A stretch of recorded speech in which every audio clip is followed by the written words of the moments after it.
Assalamualaikum warahmatullahi wabarakatuh. Perkenalkan, nama saya Nadia Feliana Sari. Saya dari kelas 2022B Bisnis Digital.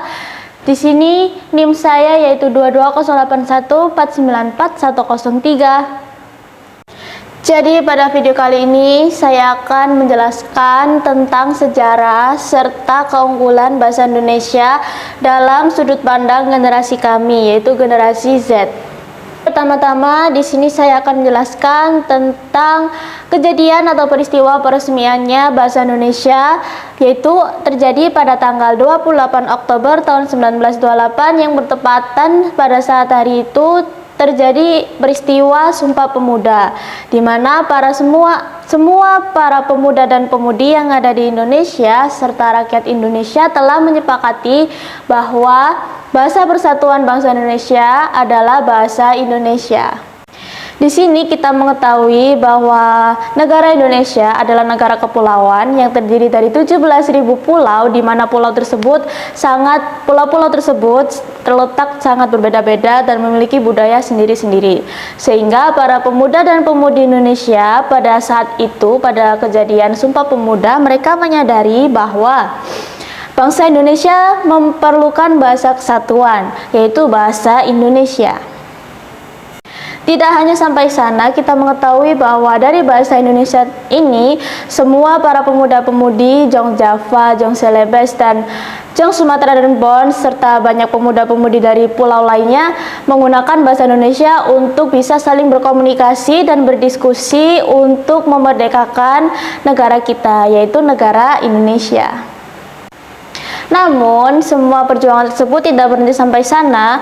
Kita sebagai generasi Z juga memiliki peran dan tugas masing-masing, yaitu untuk menggunakan bahasa Indonesia dengan baik dan benar, serta melestarikannya untuk masa-masa mendatang. Untuk keunggulan bahasa Indonesia bagi generasi kami, yaitu kami bisa berkomunikasi dengan seluruh mahasiswa di Indonesia dengan menggunakan bahasa Indonesia. Hal ini tentunya bisa sangat mempermudah bagi kami untuk bisa saling berdiskusi dan saling bertukar pikiran untuk menyelesaikan suatu permasalahan yang ada di masyarakat.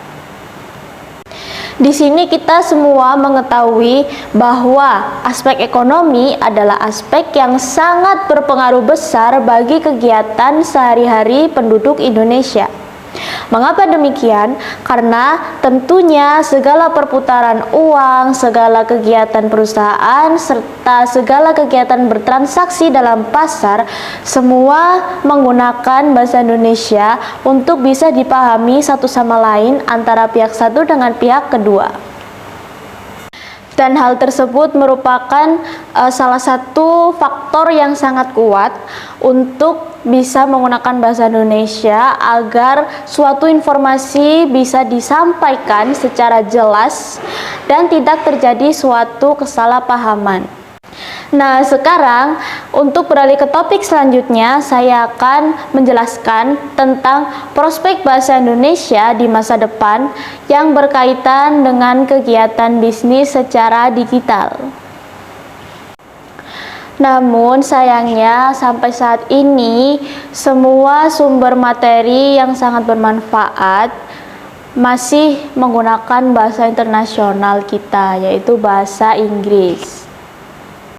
Hal tersebutlah merupakan salah satu tantangan bagi kami selaku mahasiswa bisnis digital yang sangat menjunjung tinggi bahasa Indonesia.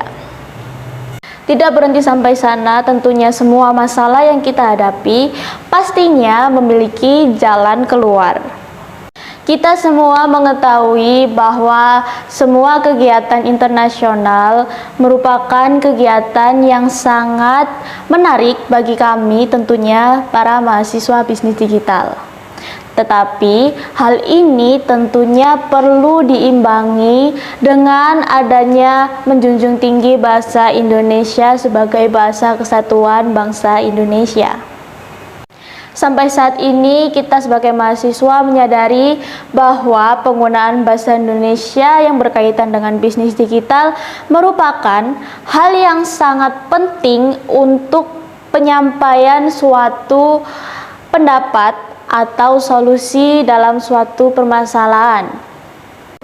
Kesimpulan dari semua penjelasan yang saya jelaskan barusan adalah memang pekerjaan ataupun kegiatan yang berskala internasional memiliki daya tarik tersendiri. Namun kita sebagai bangsa Indonesia tentunya harus memegang kuat bahwa kita adalah pribadi bangsa Indonesia yang menjunjung tinggi bahasa Indonesia. Bahasa Indonesia tersendiri merupakan bahasa yang sangat penting dalam berkomunikasi antara bangsa Indonesia. Mengapa demikian? Bahasa Indonesia adalah suatu sarana untuk bisa menyampaikan suatu informasi atau suatu pendapat pribadi dengan jelas. Tentunya secara jelas tersebut tidak akan mengakibatkan suatu kesalahpahaman dalam menangkap informasi.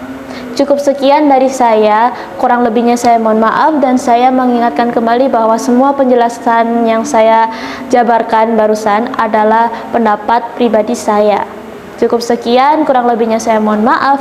Terima kasih. Wassalamualaikum warahmatullahi wabarakatuh.